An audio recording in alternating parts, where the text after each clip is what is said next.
A lady tucks my sister into bed at night. She isn't our mom. By Lapusella.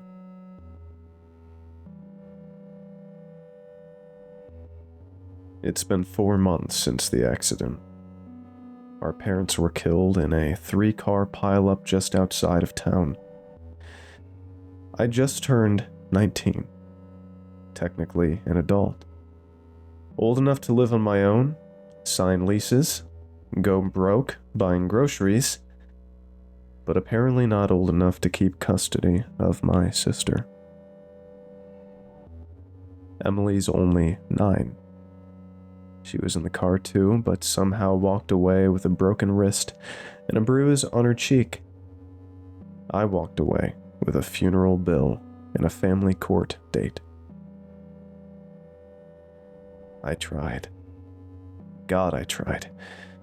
But between my income, my apartment, my age, they decided she'd be better off temporarily placed in a stable environment. Foster care.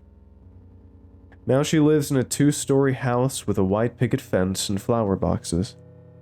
The kind of place that makes you feel bad for thinking anything might be wrong. The first visit took 6 weeks to get approved. Miss Layton, the caseworker, picked me up from my apartment just before noon. She smiled a lot, but her tone never changed. Calm, soft, careful. Like she was always talking to someone who might break if she raised her voice. "She's doing really well," she said on the drive. "She's quiet, but honestly, that's not unusual. It's one of the most peaceful homes I've ever worked with. The caretaker, Eliza, she really knows what she's doing." I nodded. Like that was comforting. But I couldn't shake the pressure behind my ribs. The house looked like it belonged in a brochure. 2 stories, freshly painted white siding, blue shutters, a porch swing that didn't dare creak. Wind chimes moved gently, even though I couldn't feel any wind. I wanted to like it. I just couldn't. Miss Layton led me up the stone path. Before we could knock, the door opened. "Ben?" The woman standing there had silver-streaked hair pulled into a tight bun and a cardigan buttoned to her throat. Her smile was polite, practiced. "I'm Eliza. Emily's just in the sunroom. Go ahead. She's been waiting." Her voice was smooth, controlled. It reminded me of my 5th grade librarian, kind, but only if you followed the rules. Emily was sitting in a wicker chair near the window, flipping through a picture book. She looked up and smiled when she saw me, setting the book aside. "Benny!" She ran over and hugged me tight. I hugged her tighter. But something felt different. Not distant, just a little too calm. Her hair was neatly braided. Clothes were spotless and tucked in like a school uniform. She didn't sound sleepy or scared. She sounded like she'd just stepped out of a Sunday school lesson. "You okay?" I asked. "Mm-hmm." She gave me a short nod. "It's quiet here. We do reading time after lunch." "Do you like it?" "Yeah. It's nice." She looked off toward the hallway behind me, then added, "Some nights there's humming. Sometimes it's singing." "From Eliza?" She shrugged, like it didn't matter. "It's just in the house." We spent most of the visit on the back patio. There were 4 kids total. Emily, 2 boys, and a slightly older girl. They sat on the concrete drawing shapes with chalk. No fighting, no yelling, no tears. No one even laughed. Emily stayed close to me, but didn't say much. When I asked about her teacher or what she was reading, her answers were short. She never even asked about home. When I told her I missed her, she smiled politely, like I'd said something she didn't quite understand. And at the end of the visit, Eliza thanked me for coming. Miss Layton walked me to the car. "She seems okay," I said. "I know it's hard to see her like this, but Ben, this place is good for her. I think you'll feel better after a few more visits." I nodded, said I understood. Didn't say what I was really feeling. As I opened the car door, I glanced up. Emily was standing at one of the upstairs windows, one hand raised in a wave. I waved back, tried to smile, then got in the car and shut the door.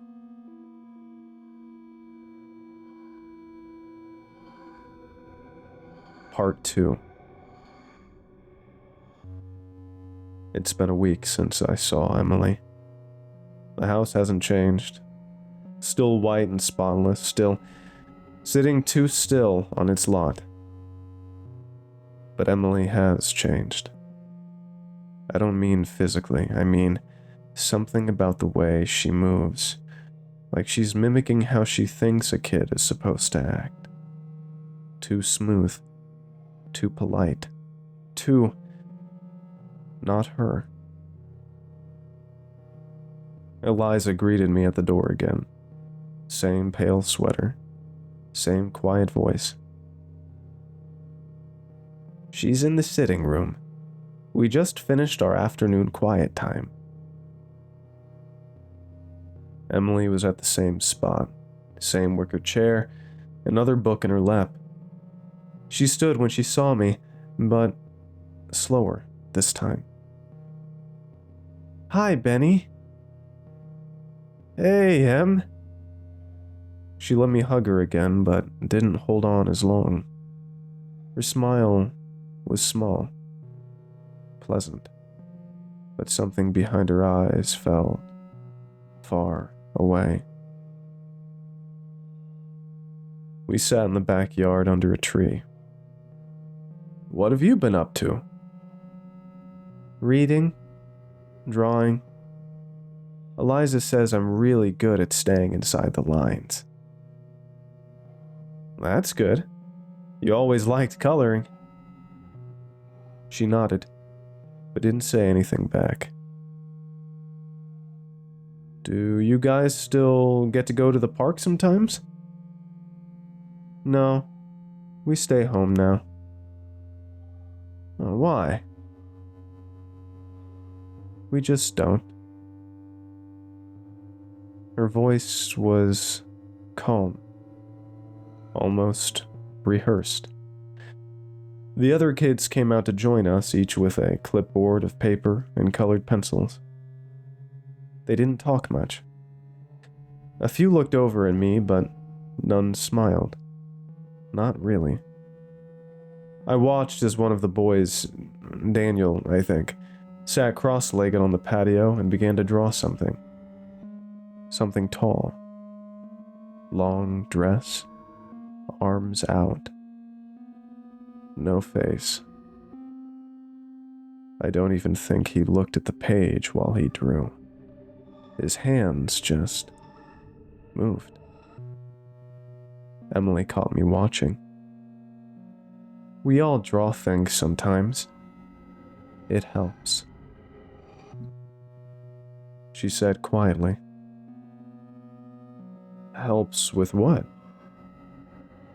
"Keeping things nice." I didn't ask what that meant. I didn't know how to ask. I walked her back inside when the hour was up. We paused near the hallway where a few of the drawings were pinned to the wall, like some kind of art showcase. They weren't all the same, but too many of them had something in common. The same tall figure. The same lack of a face. One drawing showed a bed, a small child sleeping, and a figure standing beside it. I couldn't tell if the arms were meant to be tucking the blanket in, or pulling it up too tight. Eliza met us at the front door with a gentle smile.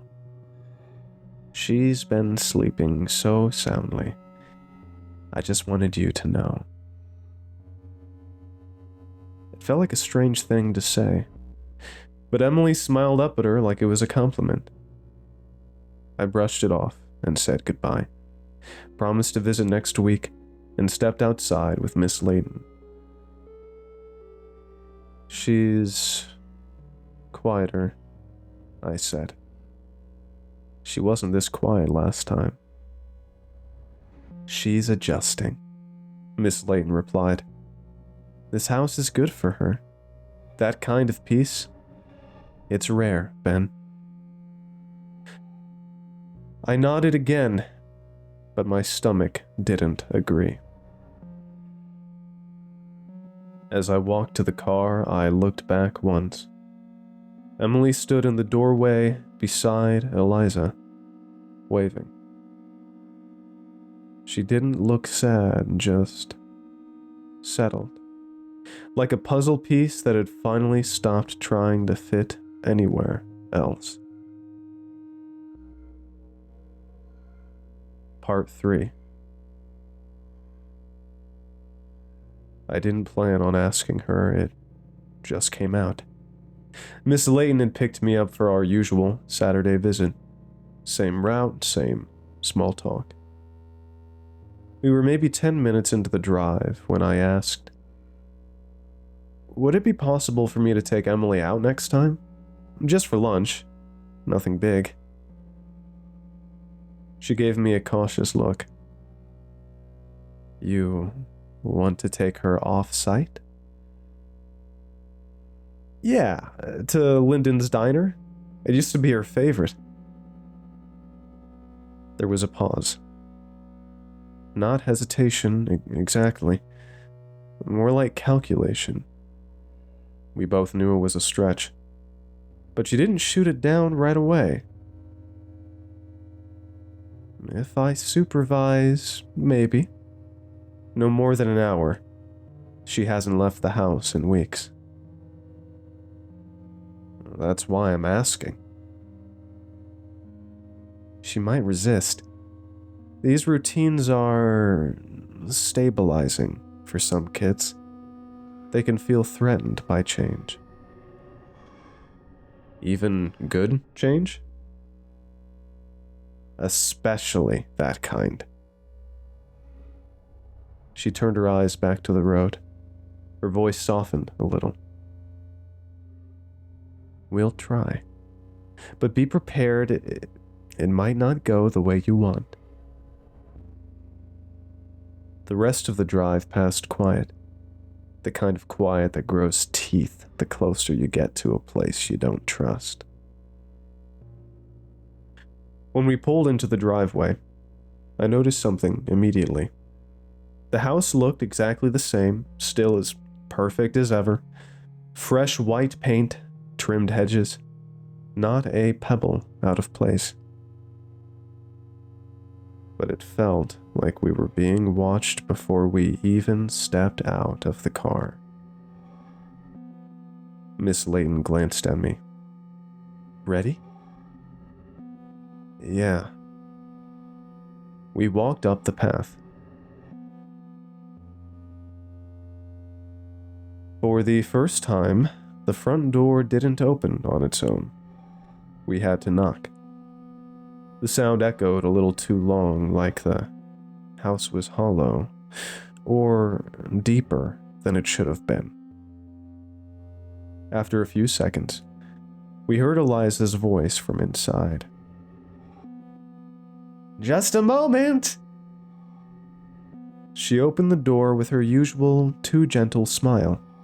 Same cardigan, same perfect posture. "Apologies, we were finishing our quiet hour." "Sorry if we're early," Miss Layton said. "Not at all. She's just finishing up in the sitting room. Go on in." Emily was at the table coloring. She looked up when she saw me and smiled. But she didn't run to me. She didn't get up. She just smiled like she was waiting her turn in line. "Hi, Benny." "Hey, Em." I crossed the room and knelt beside her. She let me hug her, but didn't hold on long. Just went back to coloring. "What are you working on?" "A garden." She handed me the paper. It wasn't a garden. It was rows of stick figure kids planted in the ground like flowers. Above them stood a tall figure in a long gray dress, arms stretched wide. No face.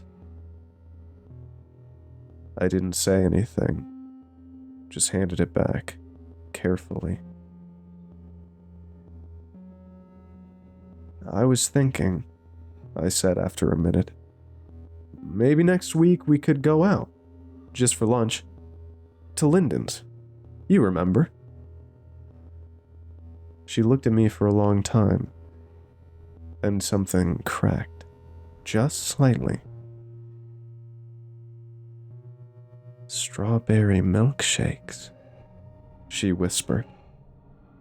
Her face changed. The edges of it relaxed. Her eyes lit up just for a second.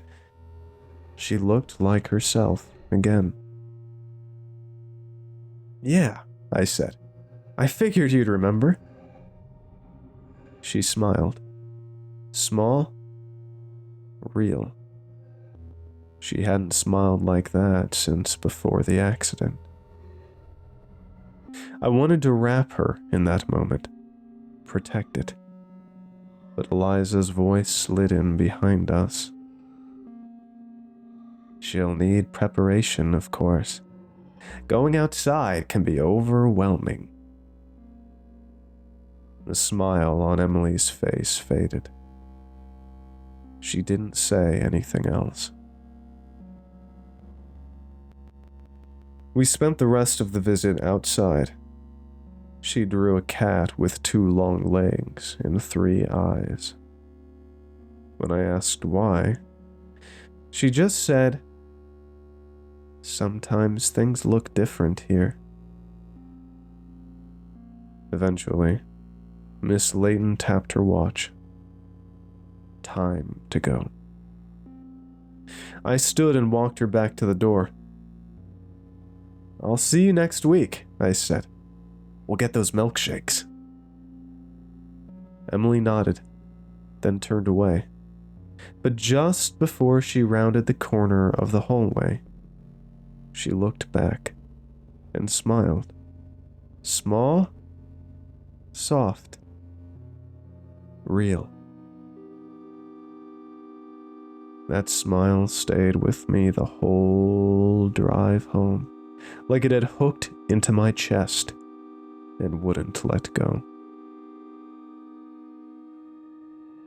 That night, I dream I'm sitting at Lyndon's diner. Rain taps the windows. 2 milkshakes on the table.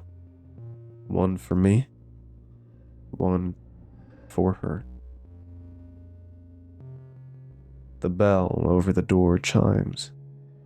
I turn and see her, Emily.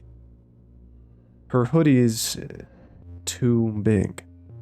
Her hair is braided just like that first day at the home. She walks toward me, smiling. She slides into the booth across from me. I smile back. Then I blink. and she has no face. Just smooth skin. Blank. But I can still feel her smiling. I don't wake up screaming. I just sit up in the dark. Cold, shaking, heart pounding. And for some reason, I don't reach for my phone. I don't call anyone. I just sit there, listening, like I'm waiting for the booth across from me to fill again. I should have known better than to get excited, but I did. All week I kept thinking about that smile. How real it looked. Like something had cracked through whatever was holding her down. And for once, the idea of seeing her didn't make my stomach twist. It actually made me feel okay. I even got a haircut, wore my decent jacket. Dumb stuff, I know, but I wanted it to feel like a real lunch. Something normal. Something ours.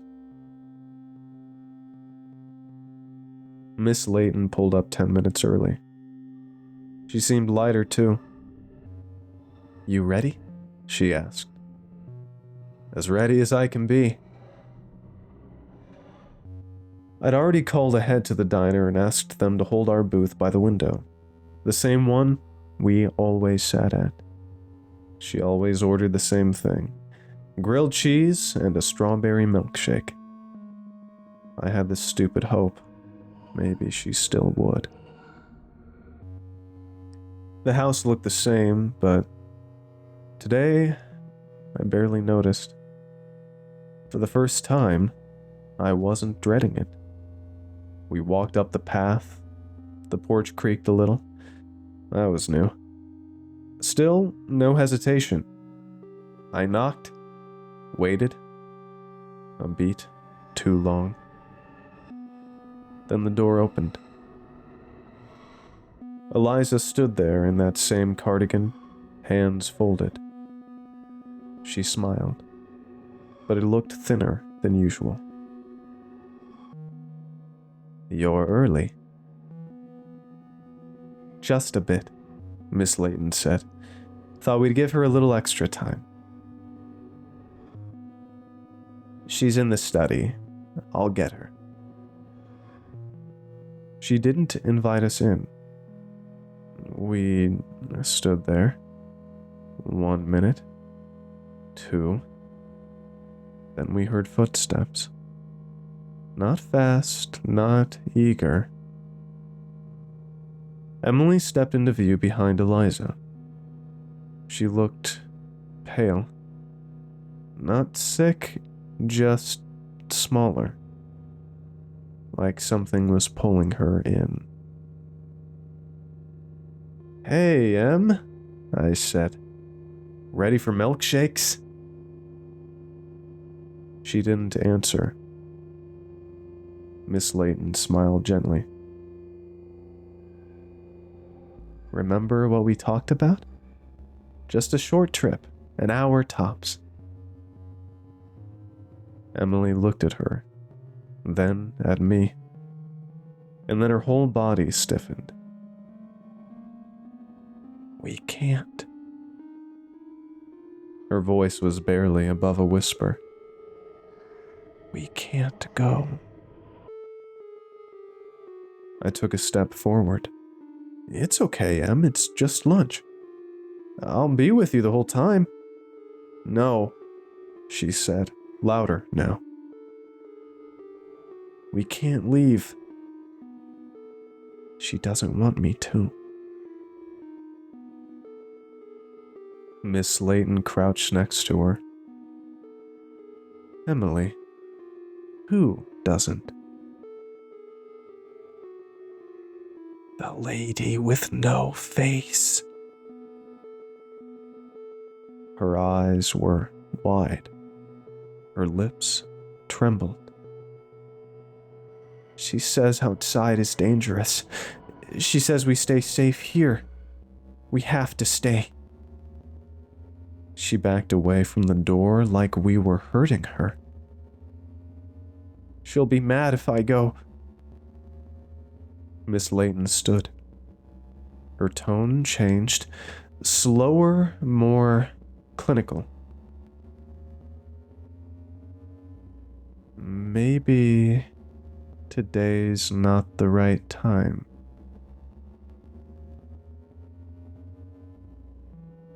"I'm sorry," Eliza said, already guiding Emily backward. "Wait," I started, but she didn't stop. Didn't look at me. Didn't wave. Just vanished around the corner.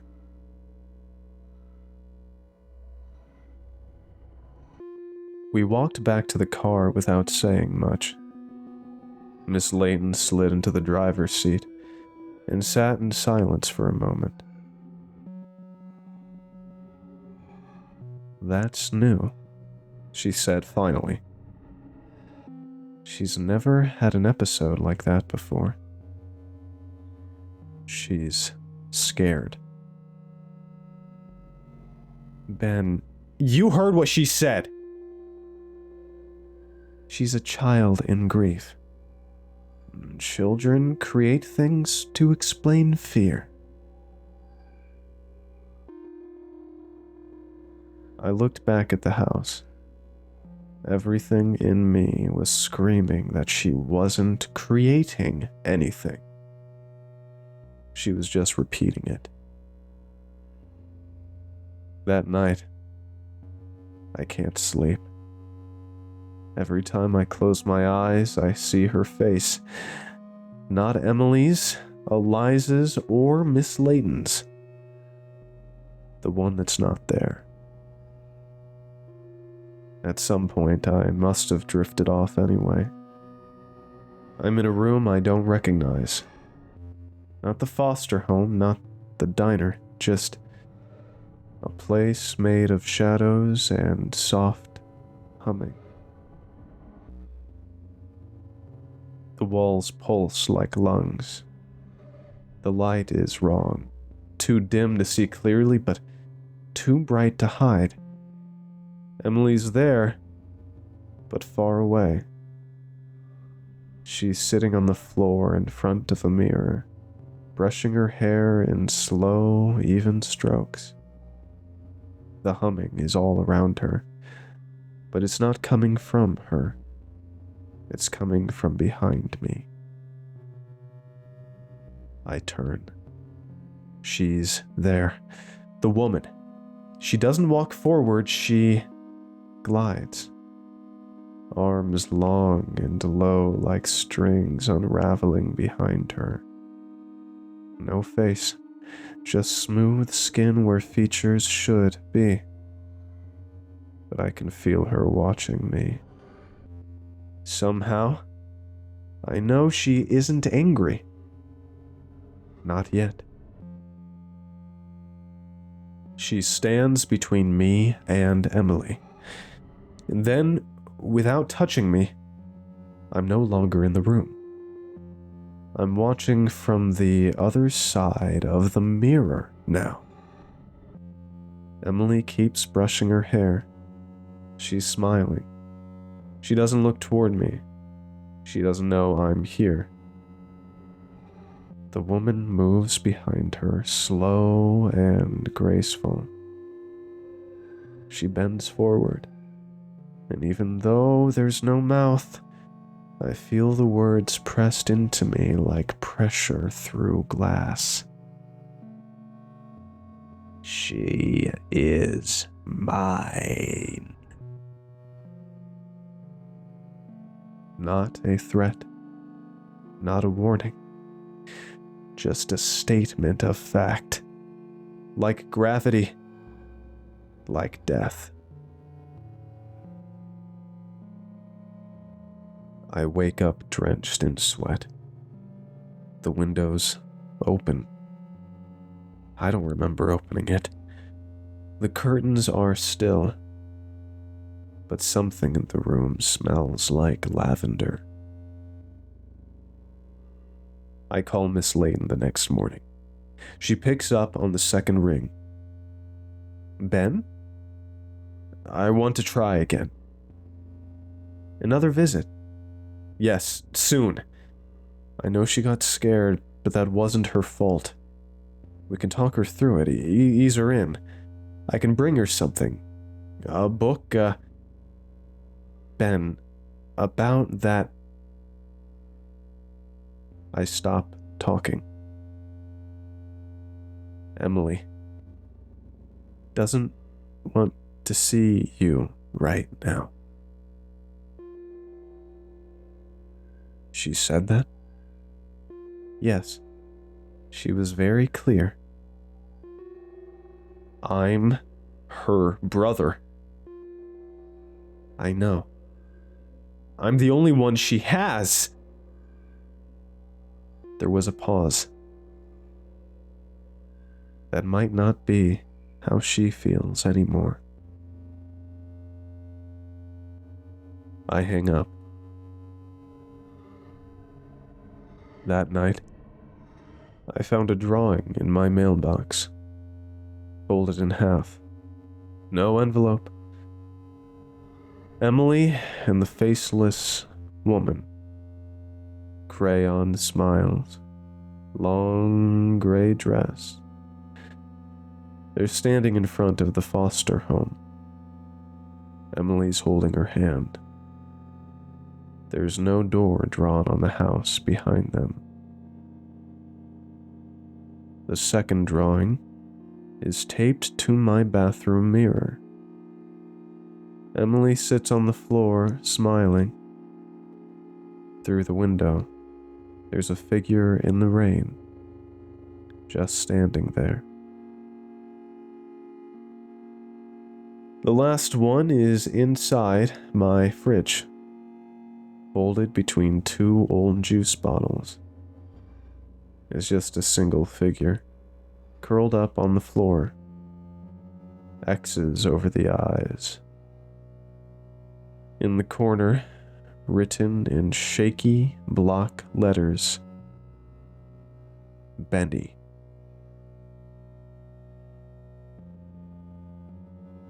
I sit on the floor for a long time.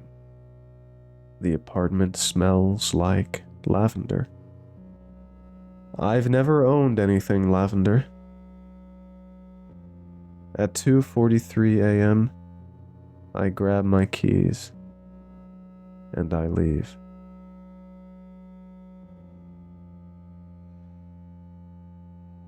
Finale.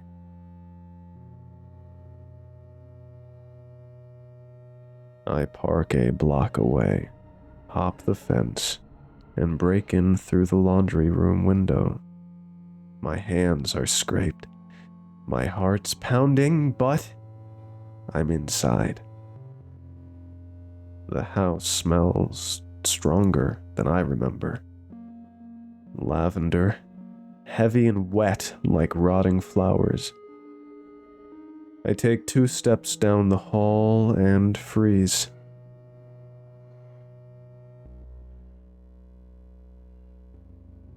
Ben? Eliza's voice. She rounds the corner from the front hallway in slippers and a long cardigan, hair undone for the first time. You can't be here. Are you insane? She rushes toward me, grabbing her phone from her pocket. I'm calling the police. Where's Emily? I shout. Where is she? You don't belong here.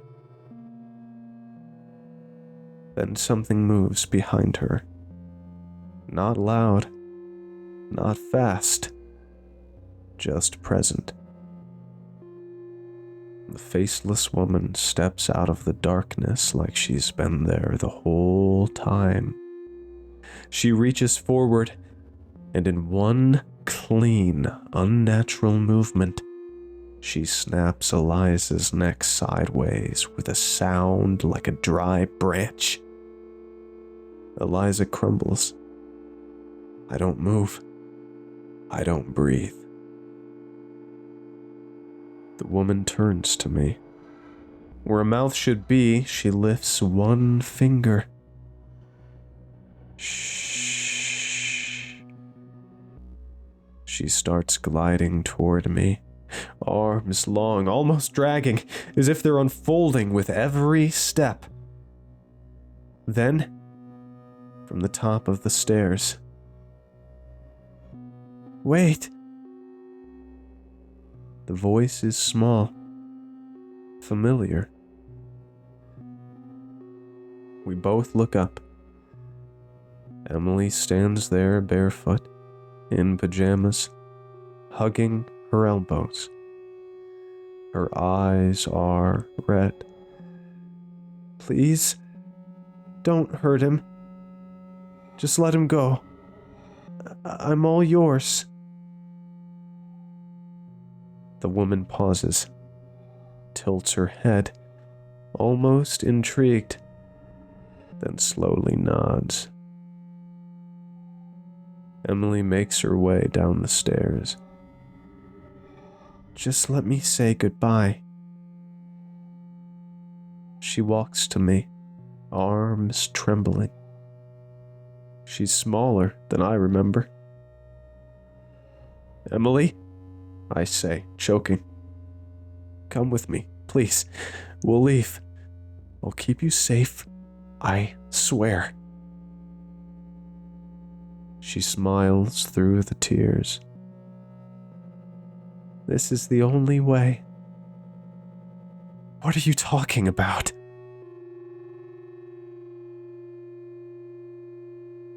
"She's going to take us all to our mommies and daddies." "That's not real." "It is. To us." I grab her, hug her so tight I think I'll break. Tears pour down my face. "I love you, Em." "I love you too."